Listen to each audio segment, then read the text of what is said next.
The slow-moving slave girl no one wanted. Until she spotted the fire in silence. The summer of 1859 arrived in Greene County, Alabama, with a suffocating heat that seemed to press down on everything living. In the vast cotton fields of the Thornhill plantation, rows of enslaved people moved mechanically under the merciless sun, their bodies reduced to tools in the pursuit of profit.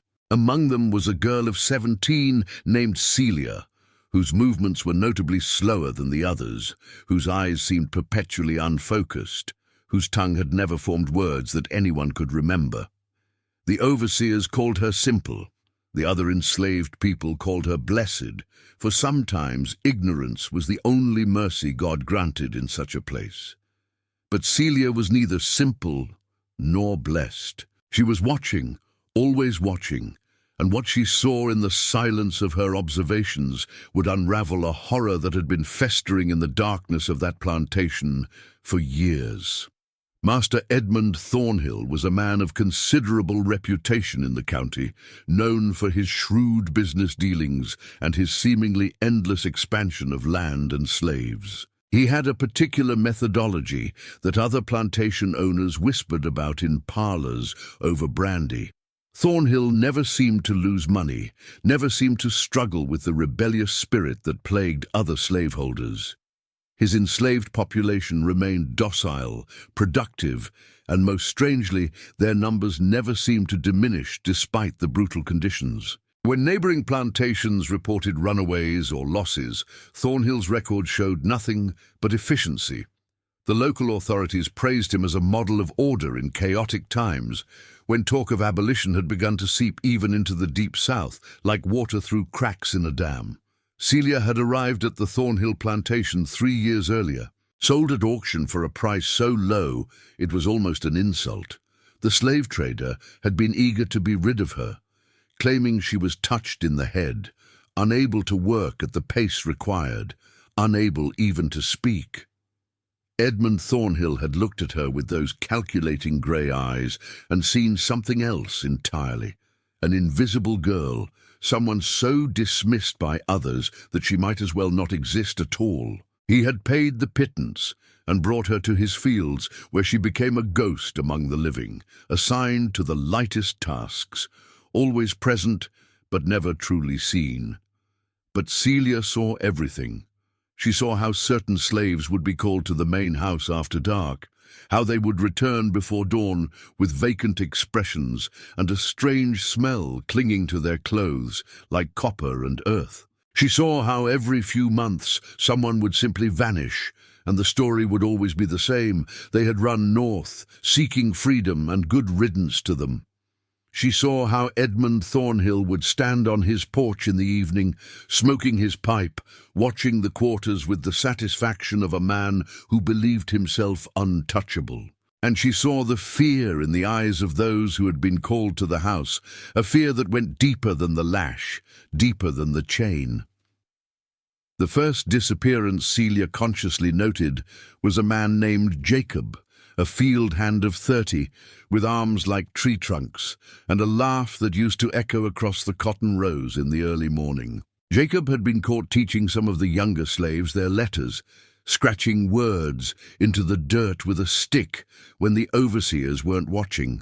It was forbidden, of course, for the enslaved to read or write, forbidden for them to have any tool that might make them think of themselves as human beings with minds and futures. 3 days after the overseer discovered Jacob's secret school, he was gone. Edmund Thornhill announced at morning assembly that Jacob had stolen food and run off in the night, that he would likely be caught and made an example of, that dogs were already on his trail.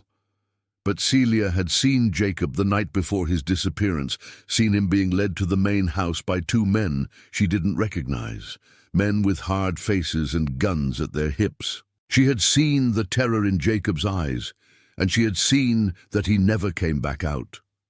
The second disappearance was a woman named Ruth, who had been pregnant and lost the child to a miscarriage brought on by brutal work conditions. Ruth had begun to speak of justice, of a God who would not tolerate such evil, of a reckoning that was coming. Her words had spread like wildfire through the quarters, giving hope to some and fear to others who knew that hope was the most dangerous thing a slave could possess. Ruth was called to the main house on a Tuesday evening in late July. Wednesday morning, Edmund Thornhill announced that Ruth had run away, leaving behind even her few possessions, desperate in her grief to find a new life. But Celia had been working in the garden near the main house that Tuesday evening, and she had heard sounds that haunted her in the darkness, sounds of pleading that stopped suddenly, sounds of something heavy being dragged across wooden floors, sounds of a door being opened to a place beneath the house that Celia had never seen but could somehow feel, a darkness that breathed. One by one, the troublesome ones disappeared. A young man who had tried to escape once before and been brought back with the scars to prove it. A woman who had spit in the overseer's face. A teenage boy who had stolen bread to feed his starving sister. All of them vanished with the same story. They had run north, they had sought freedom, they were gone, and good riddance. And with each disappearance, the remaining enslaved people became more compliant, more silent, more like the machines that Edmund Thornhill believed them to be. Fear was more effective than any chain, but Celia was not afraid in the way the others were, because her silence was not born of terror, but of purpose. She had learned long ago that to be underestimated was to be powerful in ways that the powerful could never comprehend.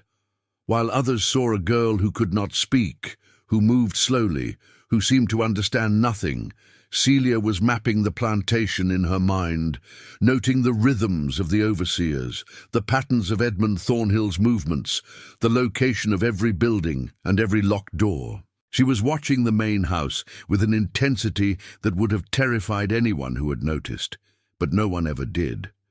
To them, Celia was furniture, a breathing piece of property that required feeding, but nothing more.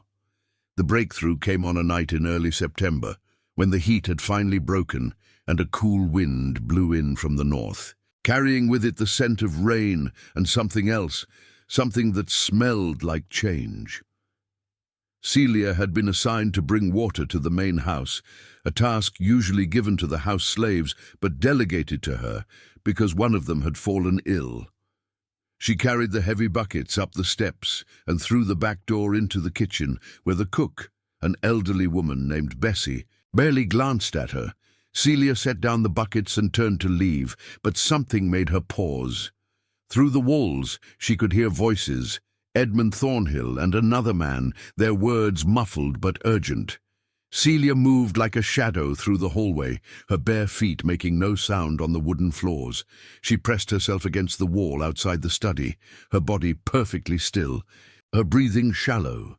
The voices became clearer. Edmund Thornhill was speaking with a man he called Dr. Whitmore, and they were discussing numbers, prices, something about shipments to medical colleges up north.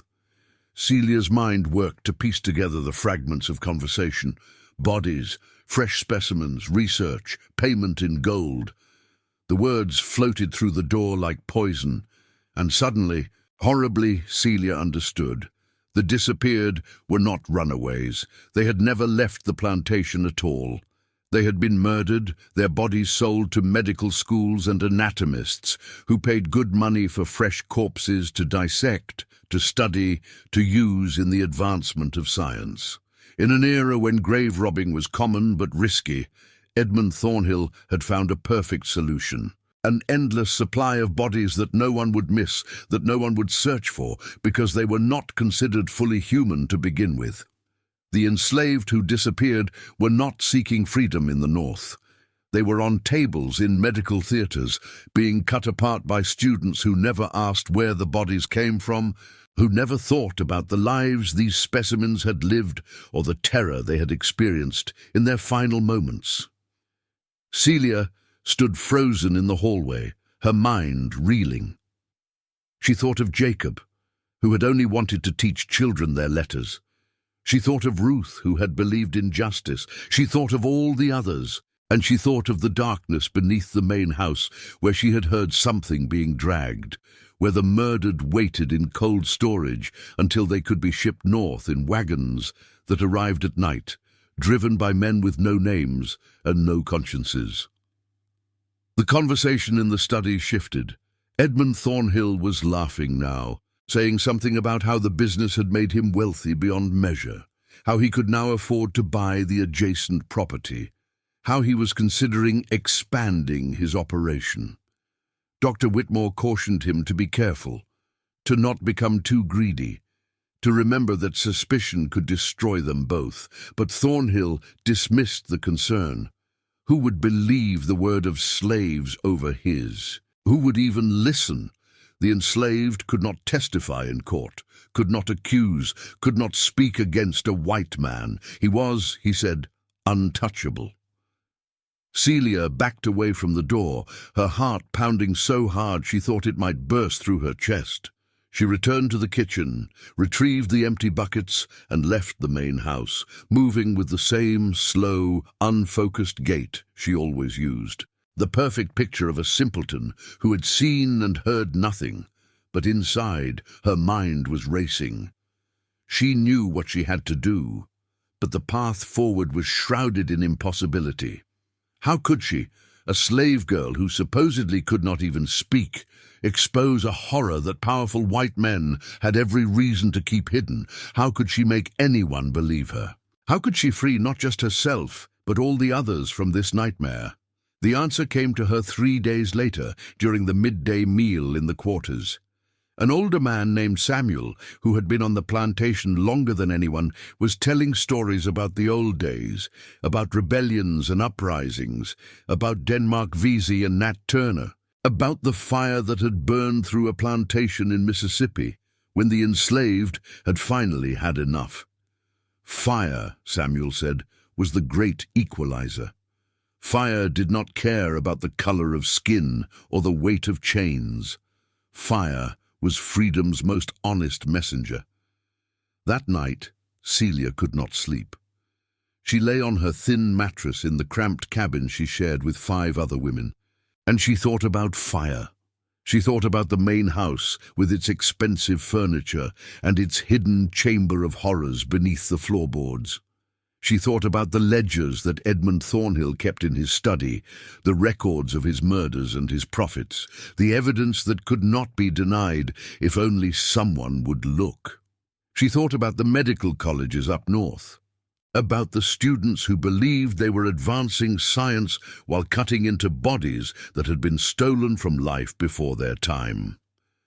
And she thought about the message that needed to be sent, not just to Edmund Thornhill, but to all who believed they could trade in human flesh without consequence. The plan formed in her mind with crystalline clarity. It would require timing, courage, and the help of others who were as desperate as she was. It would require her to break her silence, to reveal that the slow-moving girl was not simple at all, to become visible in a way that was terrifying but necessary. It would require fire, not as destruction for its own sake, but as revelation, as justice, as the only language powerful enough to speak the truth she had discovered. Celia began to move among the enslaved population with new purpose, still maintaining her facade of simplicity, but now making eye contact, subtle gestures, small signs that she was more than she appeared. She approached those who had loved the disappeared, those who had been most broken by the lies they had been told.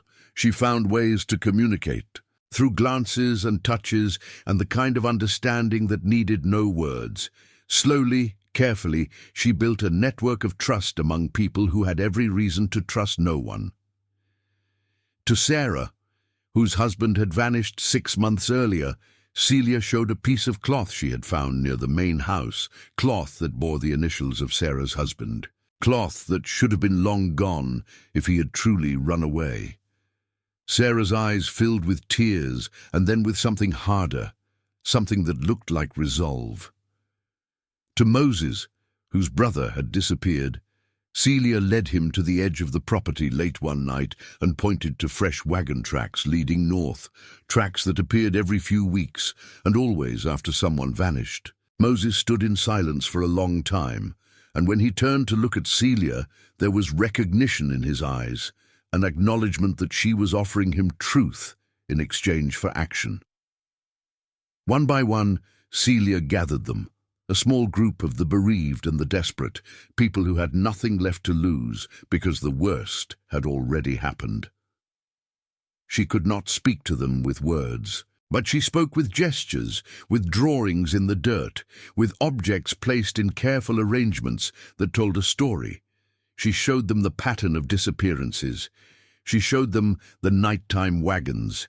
She indicated the main house and the chamber beneath it. And slowly the truth dawned on each of them, a truth so horrible that it was almost easier to disbelieve. But the evidence was there, in their memories, in the inconsistencies of the stories they had been told, in the gut feeling that had always whispered that something was profoundly wrong. The group met in secret, in the deepest part of the night, when even the overseers slept. They numbered 7 in total, including Celia, 7 souls bound by grief and rage and a hunger for justice that had been denied them for so long it had become a physical ache. They discussed escape, the possibility of running north together, of finding freedom beyond the reach of Edmund Thornhill. But Celia made it clear, through her careful signs and gestures, that escape alone was not enough. If they ran, Thornhill would replace them with others, and the horror would continue. The evil had to be exposed. The truth had to be revealed in a way that could not be ignored or covered up. The world had to know what had happened in this place. Samuel, the oldest among them, understood what Celia was proposing. "Fire," he said quietly, his voice barely more than a whisper. "We burn it all. We burn the evidence, yes, but we burn it in a way that forces investigation, that brings authorities, that makes hiding impossible. We make sure the bodies beneath the house are discovered in the ashes. We make sure the ledgers are seen before they burn completely. We time it so that everyone sees, so that there are witnesses, so that the truth cannot be buried with us." The others nodded slowly. It was dangerous, perhaps suicidal, but it was the only way. They would be caught, certainly. They would be punished, probably executed. But the truth would be known, and perhaps, just perhaps, it would save others from the same fate. Perhaps it would add one more crack to the foundation of an institution that was already crumbling. One more story to fuel the growing abolitionist movement in the North. One more reason for the nation to confront the horror it had built on stolen labor and stolen lives. They chose the night of the harvest celebration, when Edmund Thornhill would host neighboring plantation owners and local dignitaries, when the main house would be full of the powerful and the complicit, when attention would be at its peak. They spent weeks preparing, gathering materials, planning routes, ensuring that as many of them as possible might escape in the chaos. Celia, who had been invisible for so long, would become the fire starter, the one who would light the first flame and ensure that the hidden chamber was exposed before the evidence could be completely destroyed. The night arrived with a clarity that felt like destiny. The main house glowed with lamplight and rang with laughter as wealthy white men celebrated their prosperity, built on the backs of people they did not consider human. In the quarters, Celia and her 6 companions moved silently, their hearts pounding, their resolve absolute. They had written a message, carefully composed by those among them who had learned their letters in secret, despite the laws against it. The message would be left where it would be found, explaining what lay beneath the house, naming Edmund Thornhill as a murderer and a merchant of human corpses, demanding justice not just for the disappeared, but for all the enslaved. Celia approached the main house alone, moving with that same slow, unfocused gait that had always made her invisible. She carried a small lamp and a bundle of oil-soaked rags hidden beneath her threadbare dress. She entered through the kitchen door, which was always left unlocked during large gatherings, to allow the house slaves easy access. The cook and the serving staff were busy attending to the guests. No one noticed the simple girl who slipped through the shadows like smoke. She found the door to the cellar, a heavy wooden thing that was usually locked but stood slightly ajar tonight, careless in the confidence of celebration. Celia descended into the darkness, and the smell hit her immediately, the smell of death, of chemicals, of horror. She held up her lamp, and in its flickering light, she saw them, bodies preserved in ice and chemicals, waiting to be shipped north, faces she recognized, people she had lived among, had worked beside, had mourned. Her hands shook as she placed the oil-soaked rags carefully around the room, as she positioned the evidence so it would be visible, as she prepared to light the fire that would change everything. But before she could strike the match, she heard footsteps on the stairs behind her. Edmund Thornhill stood at the top of the cellar steps, his face a mask of fury and disbelief. The simple slave girl, in his private chamber of horrors, clearly not simple at all. For a moment they stared at each other across the darkness, and in that moment Celia saw the recognition in his eyes, the understanding that he had been fooled, that his untouchable empire was about to crumble, that the invisible girl had seen everything and was about to make the world see it too. Thornhill lunged down the stairs, but Celia was faster. She struck the match and dropped it onto the oil-soaked rags, and the flames erupted with a hunger that seemed almost alive. The fire spread rapidly, consuming the evidence, yes, but also illuminating it, casting light on the bodies, on the instruments of death, on the receipts and ledgers that lined the walls. Celia ran, not toward the stairs where Thornhill stood, but toward a small window she had noted weeks earlier, a window just large enough for her slender frame. She crashed through it as the fire roared behind her, as the entire cellar became an inferno. Outside, her 6 companions had already begun their work. Fires sprang up in strategic locations, in the barn, in the cotton stores, in the overseer's quarters. The flames rose into the night sky like beacons, visible for miles, impossible to ignore. The guests fled the main house in panic, and as they ran, they saw the cellar window, saw the flames within, and some of them, the curious and the horrified, looked through before the heat drove them back. They saw the bodies. They saw the evidence. They saw the truth that Edmund Thornhill had tried to hide. The authorities arrived as the plantation burned, summoned by the neighboring properties who saw the flames and feared the fire would spread. They found the message that Celia's group had left, found the remains of the bodies in the cellar, found enough evidence in the scattered ledgers to understand the scope of the horror. Edmund Thornhill was arrested that very night, his reputation destroyed, his crimes exposed. Dr. Whitmore was found and arrested within days. The medical colleges that had purchased the bodies found themselves under investigation. The story spread through Alabama, then through the South, then through the North, carried by abolitionist newspapers who seized on it as proof of the absolute moral bankruptcy of slavery. Of Celia and her 6 companions, 4 were caught within 2 days. They were executed swiftly, hanged in the town square as a warning to other slaves who might think of rebellion. But before they died, they told their story to everyone who would listen, to the journalists who had flocked to Greene County, to the abolitionists who arrived to bear witness, to the historians who would eventually write about this night. They told of the disappearances, of the murders, of the bodies sold for profit. They told of a system so corrupt that human beings could be killed and their corpses trafficked without consequence, so long as those human beings were enslaved. 3 of the companions, including Samuel, were never found. They vanished into the night, and though slave catchers searched for weeks, no trace was ever discovered. Some said they made it north, found freedom in Canada or in the anonymous cities of the Northeast.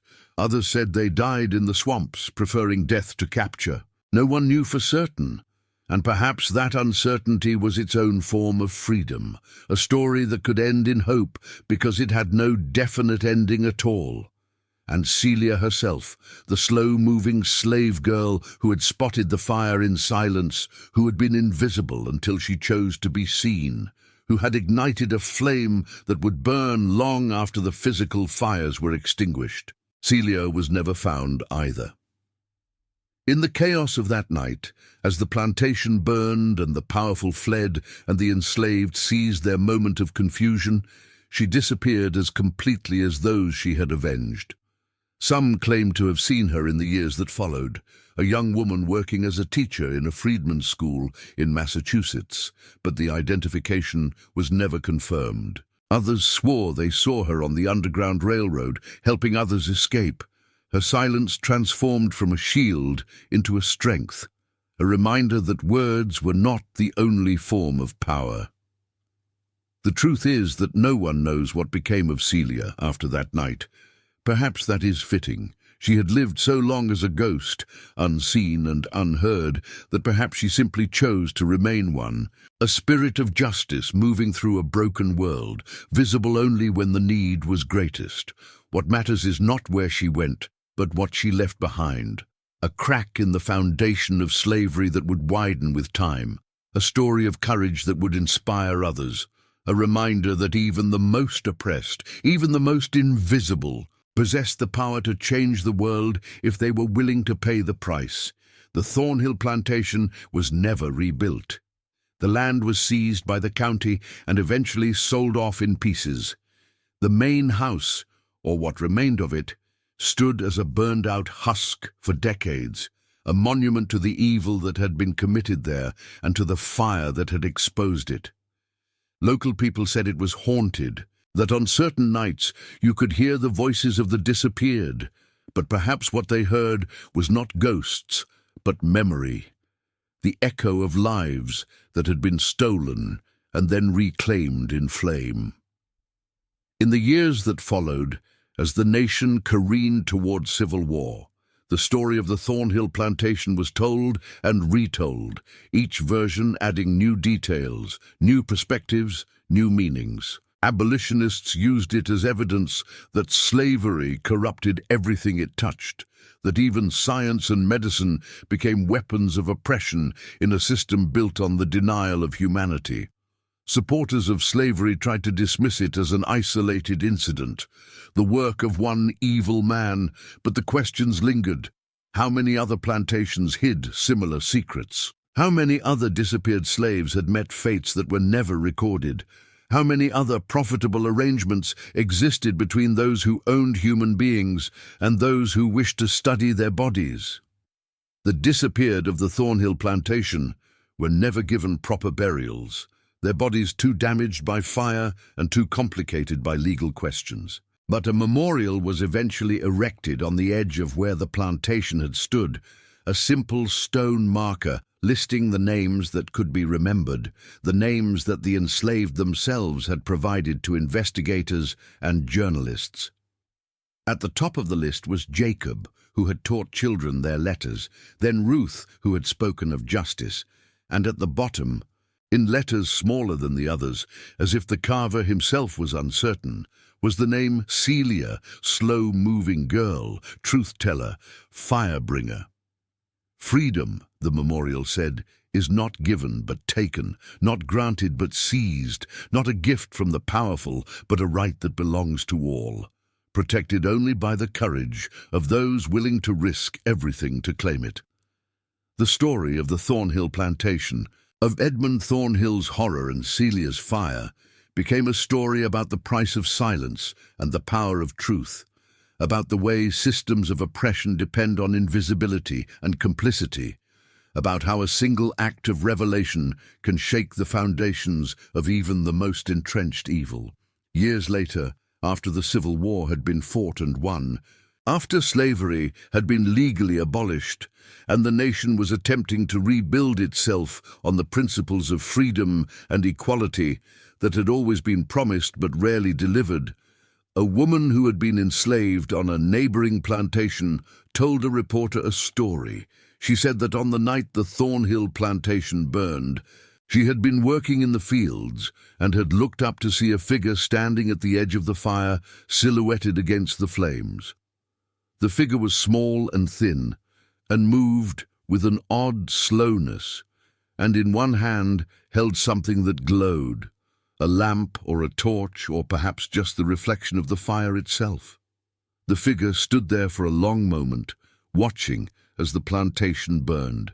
As the truth was revealed, as the powerful fled and the oppressed seized their moment, and then the figure turned and walked away, into the darkness, into the future, into the kind of freedom that exists not as a legal status but as a state of being, earned through sacrifice and sealed in fire. The woman who told this story said she did not know who the figure was, but she knew what it represented. It represented every enslaved person who had ever been rendered invisible by a system that refused to see them as human. It represented every voice that had been silenced but never truly eliminated. It represented the spark of resistance that no amount of oppression could fully extinguish, the ember that waited for the right moment to become a conflagration. Most of all, it represented the truth that those in power always tried to hide, that human beings, no matter how degraded and oppressed, never entirely lost the capacity for agency, for courage, for the kind of action that could change the course of history. The Thornhill plantation is gone now, erased by time and progress and the determination of a nation to move forward without fully confronting its past.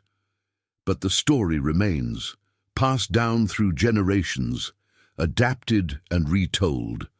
A ghost story that is also a true story, a horror that is also a tale of heroism. It is a story about disappearances, about the macabre trade in human bodies that occurred in the shadows of slavery, about the medical colleges and doctors who convinced themselves they were serving science while buying the corpses of murdered slaves. But more than that, it is a story about the moment when the invisible became visible, when the silence spoke through fire and flame, when those who were considered property asserted their humanity in the most dramatic way possible. And at the center of it all is Celia, the slow-moving slave girl no one wanted until she spotted the fire in silence and became the fire herself, burning away the lies, illuminating the truth, creating a space where freedom could begin to take root. Her exact fate remains unknown, and perhaps that is as it should be. Some heroes do not need monuments or public recognition. Some heroes do their work and then disappear, leaving behind only the impact of their actions, only the light they cast in the darkness, only the proof that even in the most oppressive circumstances, the human spirit cannot be completely extinguished. It only waits, patient and watchful, for the moment to strike the match that will set the world ablaze with truth.